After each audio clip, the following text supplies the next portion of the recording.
सबने जो है महाराज इसकी महिमा पूर्ण गाई है।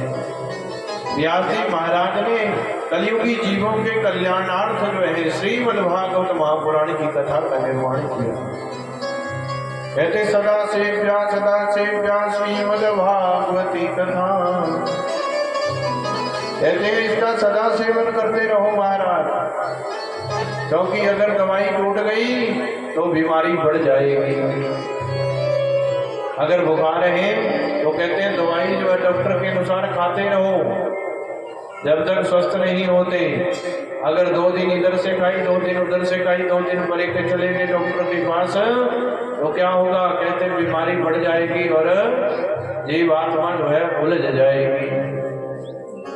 और फिर जरूरत ठीक होने वास्ते कहते खर्चे भी मोटे ही होते हैं। इसीलिए कलयुगी जीवों के कल्याणार्थ समय समय पर कहते हैं ये भगवान की कृपा से श्रीमद्भागवत महापुराण की कथा को सुनते रहो, सुनते रहो, सुनते रहो। इसे सुनने से क्या होगा? कहते हैं महाराज हरि चित्तम समाश्रयेत है, भगवान हरि आपके हृदय में चिपक जाएंगे। फिर आपको कहते हैं महाराज क्या होगा?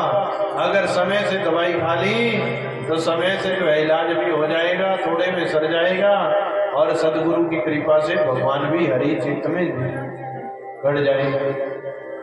गलत होने से पहले ही आपको जो है भगवान ठीक करने में लग जाएंगे। अगर सत्कर्मों से ना जुड़े तो पाप कर्मों से जुड़ जाओगे। तो महाराज समझाने वाले बहुत कम मिलते दुनिया में, बगाड़ने वाले बहुत मिल जाते कहते दुनिया में। अच्छे रास्ते पर चलाने वाले बहुत कम मिलेंगे आपको, बिगाड़ने वाली दुनिया मिल जाएगी महाराज। क्यों? क्योंकि कहते महाराज सुखों को हमें अर्जित करना पड़ता है, सुखों के लिए मेहनत करनी पड़ती है, परंतु दुख और पाप कहते महाराज होता ही मिल जाते, ना भी चाहते हुए तो भी मिल जाते। इसीलिए संत महात्माओं का शरण में चली जाइए और सदा सेवन करिए भगवान की कथा का।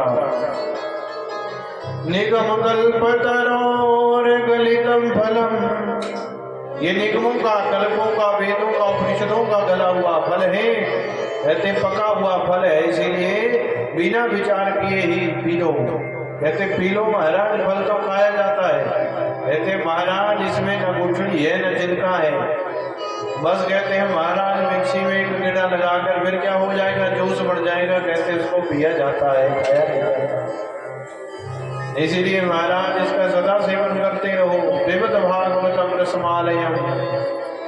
किसी ने पूछा महाराज फल खट्टा भी तो हो सकता है? कहते महाराज इसमें तो सुखमुखाद। कहते हैं सुखदेव जी ने अपना मुंह लगा दिया है और इसलिए जहां पर तोता सबसे अच्छा पारखी है, कहते हैं महाराज किसका? फल के अच्छा मीठा होने का। क्योंकि तोता अपनी चोंच उसी फल में मारता है जो सबसे मीठा फल होता है। खट्टा होने की तो कोई बात ही नहीं है। क्यों? क्योंकि सुखदेव जी के मुख से ये भागवत निकली है, खट्टी नहीं हो सकती, मीठी ही होगी। किसी ने पूछा महाराज इसको सुनने के अधिकारी कौन कौन है? कहते इसको सुनने के अधिकारी 2 ही लोग हैं केवल। कौन? कहते रसिक और भावुक। रसिक लोग वो हैं जो भगवान की कथा को सुनकर आनंदित हो जाते हैं, भगवान की कथा कहीं भी हो वहीं पहुंच जाते हैं, भाव में विभोर होकर भगवान की कथा को सुनते हैं। और जब कोई ऐसा चरित्र आता है तो रोने भी लग जाते हैं, कभी हंसने लग जाते हैं। जिनके हृदय को हरि ने पकड़ रखा है वही रसिक और भावुक लोग भगवान की कथा को सुनने के अधिकारी बनाए। किसी ने पूछा महाराज बाकी? कहते बाकियों को जरूरत नहीं है महाराज, भगवान की जबरदस्ती थोड़े किसी को कथा सुनाई जा सकती है। कथा तो जब मन होगा तब सुनी जाएगी, तब बैठेगी हृदय से। जबरदस्ती किसी को खींचकर बिठा भी लोगे तो महाराज औरों के साथ बातें करता रहेगा, दूसरों की कथा भी जोड़ा देगा। इसलिए ऐसे संगी साथी की जरूरत नहीं है कथा में बैठकर जो अपनी बातें सुनाता रहे। तो महाराज कहते हैं जो कथा ध्यान से न सुने ऐसे साथी को तो छेती हाथ जोड़ देने चाहिए। रसिक और भावुक लोगों को भगवान की कथा का अधिकारी माना, क्योंकि रोटी की कीमत वही जान सकता है जो 2 दिन से पहले ही भूखा है महाराज। उसने तो रोटी लूण गल भी खा ली और आपको आशीर्वाद भी दे देना महाराज। परंतु जो कर आते ही कहना खीर पूरे खा के तुरे वो कहना उन्होंने थोड़े भंडारे कर कोई मतलब नहीं है। क्यों नहीं महाराज, हुणी खा के गया महाराज, जबरदस्ती खिलाने लगोगे तो न को चकटम हो गया नहीं महाराज। इसलिए भगवान की कथा को रसिक और भावुक लोग ही सुनने के अधिकारी नहीं। बोली कृष्ण कन्हैयालाल की जय हो। तो नैमिषे निमिष क्षेत्रे ऋषया सौनकादय सत्रं स्वर्गाय लोकाय सहस्र सम्मासता। भगवान की कथा को सुनने के लिए 7 दिन नहीं बल्कि 1000 वर्षों का तप रख दिया सौनकादि ऋषि। नैमिषारण्य की पावन भूमि पर बैठ गए और 1000 साल तक कहने सप्ताह ही सुनूंगे, भगवान की कथा ही सुनूंगे। 7 दिन के लिए नहीं, 1000 के साथ ऐसा दिव्य तप रख कर बैठ गए। कहते हैं महाराज हम तो 7 दिन में भी 2-3 घंटे की कथा सुनते हैं बड़ी जोर से, और न तो 1000 साल की तप रख दिया हुआ है। क्योंकि ये महाराज सौनक आदि जो है भगवान की कथा सुनने में कुशल है। भगवान की कथा ही इनका जीवन है, कथा मात्र एक जीवन है। जीवन का एक मात्र जो है फल सिर्फ कथा ही सुनना है महाराज। और कथा सुनकर ही जो है महाराज पेट भर लेते हैं कथा से ही, और कथा सुनकर ही अपना जीवन चलाते हैं। हरि शरणम हरि शरणम हरि शरणम हरि शरणम। हम तो हरि की शरण में है महाराज। इनका मन बार बार यही शब्द उच्चारण करता है, क्योंकि सनकादि मुनि जो है इसी मंत्र का निरंतर जाप करते हैं और 5-5 साल की उम्र गई है महाराज। हरि शरणम हरि शरणम। हे प्रभु आप ही हमारे रक्षक हो, आप ही हमारे रक्षक हो। 6 प्रश्न किए हैं जीवों के कल्याणार्थ। 6 प्रश्न क्या है महाराज? ये जीवन के बड़े ही सुंदर प्रश्न हैं जो सनकादि मुनियों ने सौनकादि मुनियों ने पूछे। सबसे पहले प्रश्न करते हैं कि महाराज जीव मात्र का कल्याण कैसे होगा? जीव मात्र का कल्याण कैसे होगा महाराज? तो हम सबका कल्याण तो भगवान का नाम जपने से ही होगा। ये तो सत्य बात है। बिना भगवान से हमारा कल्याण कोई नहीं कर सकता, क्योंकि जितनी भी हम सामग्रियां यहाँ जुटाते हैं वो यहीं पड़ी रह जाती हैं। क्यों नहीं महाराज? उनको नहीं साथ ले जा सकते, पर भगवान के नाम को और सत्कर्मों को हम अपने साथ ले जा सकते हैं परलोक में भी। इहलोक सुखी परलोक सुखी। कहते हैं महाराज इस लोक को सुखी करना चाहते हो तो परलोक को सुखी करना चाहते हो तो गुरु शरण में आ जाओ। जो शरण गुरु की आया वो यह लोक सुखी परलोक सुखी। जो शरण गुरु की आ जाते हैं कहते हैं महाराज उनका ये लोक तो सुखी होता ही है, परलोक भी सुखी हो जाता है। जो गुरु शरण में आ जाते हैं वो गुरु कृपा पा जाते हैं, भव सागर कर जाते हैं। जिसने जग को ठुकराया वो यह लोक सुखी परलोक सुखी। जो शरण गुरु की आ गए कहते हैं महाराज उनका कल्याण हो जाता है, वो भव सागर से पार हो जाते हैं। इस सागर में नहीं रहते, ये सागर भव सागर है। वो इसमें तो सुख पाते ही हैं, ऊपर के लोक में भी जाकर पूजित हो जाते हैं महाराज। इसीलिए महाराज जीव मात्र का परम लक्ष्य परम क्रम क्या है? जीव मात्र का कल्याण कैसे होगा? सबसे पहला प्रश्न यही किया। जीव मात्र का कल्याण हरि भजन करने से ही होगा। दूसरा प्रश्न किया समस्त शास्त्रों का सार क्या है महाराज, निचोड़ क्या है सब शास्त्रों का? सब शास्त्रों का निचोड़ श्रीमद् भागवत महापुराण है। सब शास्त्रों का निचोड़ एक ही है, क्या? कि महाराज भगवान की शरण ग्रहण कर लो, क्योंकि वही हमारा सब कुछ करने वाले हैं। हरि की शरण में जो आ जाते हैं वो सबका कल्याण हो जाता है। इसीलिए महाराज हमें केवल और केवल भगवान की शरण में ही रहना चाहिए। जो कर रही है भगवान कर रही है, हम तो महाराज उनकी बनाई हुई कठपुतली है जो उन्हीं की तरह नाच रही है। सतगुरु मैं तेरी पतंग हवा में छोड़ दी जावांगी, उड़ती जावांगी। जब तक वो सतगुरु ने पकड़ रखी है, जब तक वो पतंग चलाने वाले ने अपने हाथ में पकड़ रखी है, तब तक वो आसमान से बातें करती है, ऊपर से ऊपर चली जाती है। परंतु जैसे ही वो डोर टूटी या हाथ से छूटी तो क्या होता है महाराज, उसी समय वो लड़खड़ाती हुई फिर इसी पुनः धरती पर गिर जाती है। इसीलिए तो क्या कहते महाराज, सतगुरु मैं तेरी पतंग हवा में छोड़ती जावांगी, उड़ती जावांगी, मेरी डोर हाथों छड़ी ना। कहते महाराज मेरी डोर को हाथ से मत छोड़ना गुरुजी, तभी तो वह महाराज मेरा कल्याण होता जाएगा, मैं उतना ही ऊपर उठता जाऊंगा। जीव मात्र कहते शास्त्रों का निचोड़ क्या है, तो निचोड़ श्रीमद् भागवत महापुराण की कथा, और कथा का भी एक ही निचोड़ है कि भगवान की जिसने शरणागति ली उन सबका कल्याण ही हुआ है, सबका नाम ही हुआ है। बोली कृष्ण कन्हैया की जय हो। भगवान के कितने अवतार होते हैं, भगवान के अवतारों के बारे में पूछा तो भगवान के 24 अवतारों का वर्णन श्रीमद् भागवत महापुराण में लिखा है। जीव मात्र का परम लक्ष्य क्या है, हमारा क्या परम लक्ष्य है कि मर के कहाँ जाएंगे, इसी लोक में आएंगे या फिर परलोक में जाएंगे? क्योंकि जब तक किसी बच्चे को उसका लक्ष्य ना दिया जाए तब तक वो पढ़ ही नहीं पाता है।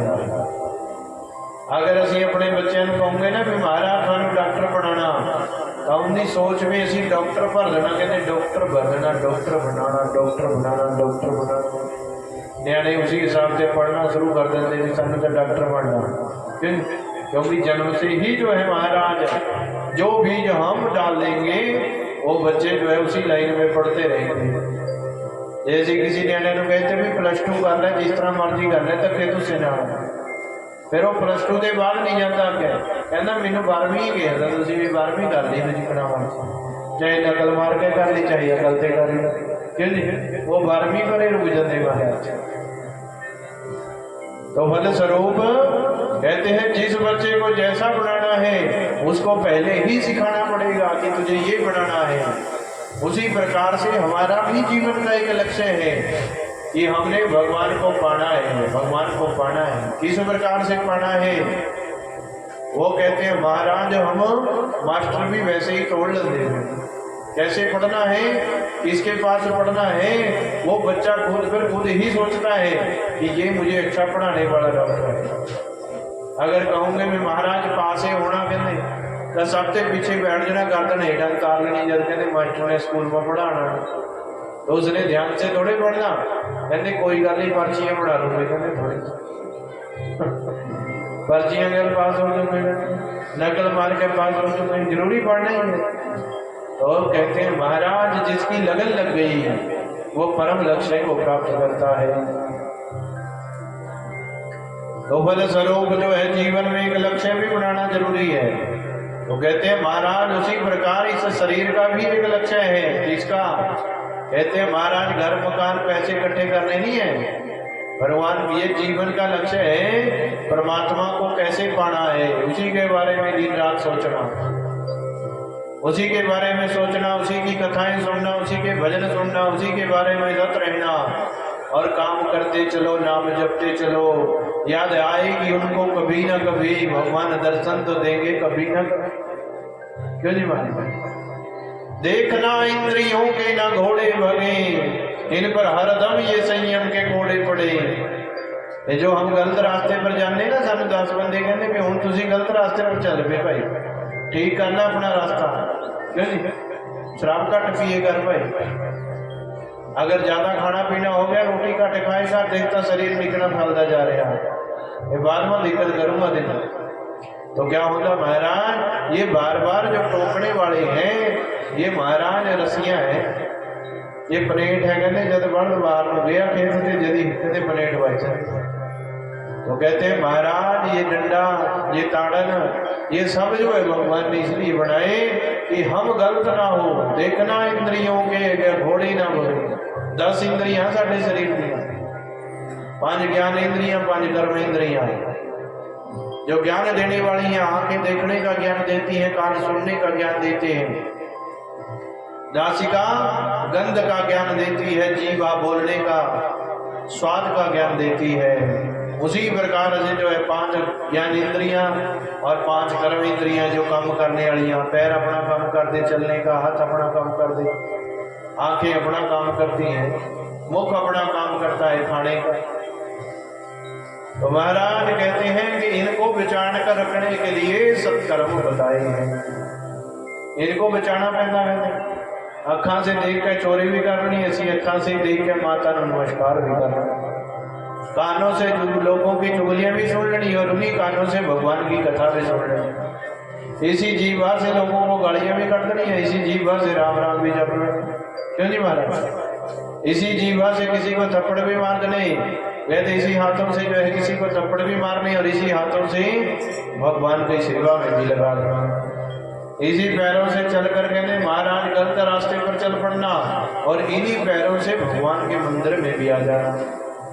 तो काम तो ये 2 ही कर दे कहते महाराज, अच्छा भी कर दे और बुरा भी कर दे, परंतु बुरे रास्ते पर चलने के लिए बचा बचा कर जो है सत्कर्मों की तरफ मोड़ना, ये शरीर का हमारा कर्म है।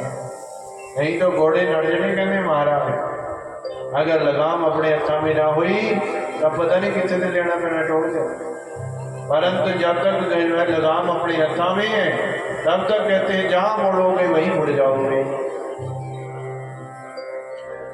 भगवान अवतार ग्रहण क्यों करते हैं? कहते महाराज लोगों दगाने वास्ते भगवान अवतार ग्रहण करते हैं। भगवान धर्म को स्थापित करने के लिए अवतार ग्रहण करते हैं। अगर भगवान ना आते, राम ना आते, कृष्ण ना आते, तो हमें क्या पता था कौन है राम कौन है कृष्ण।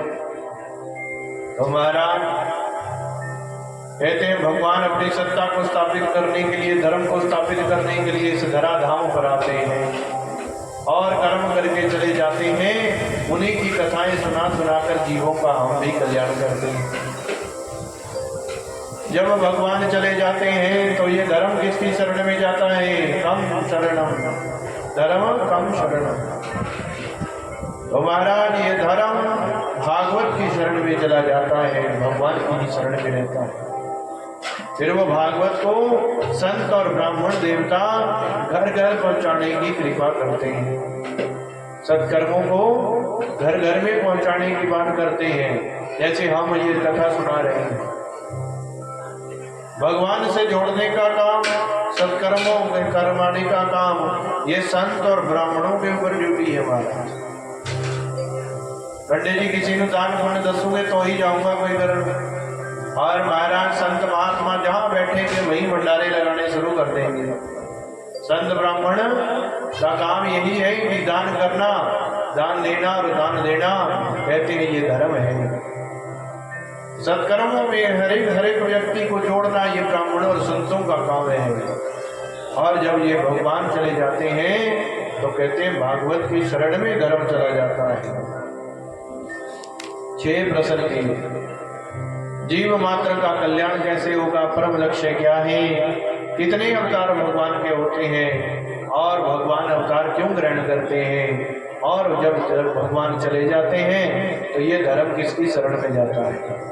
इन्हीं 6 प्रश्नों पर भागवत बढ़ गई महाराज।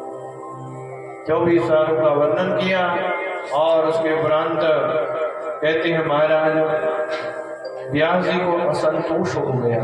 असंतोष क्यों हुआ? भूत भविष्य और वर्तमान तीनों ही चीजों को देखने की शक्ति कहते हैं महाराज व्यास जी के पास है। जो हो रहा है ये उसे भी जानते हैं, जो हो चुका है उसे भी जानते हैं, जो होने वाला है उसे भी जानते हैं।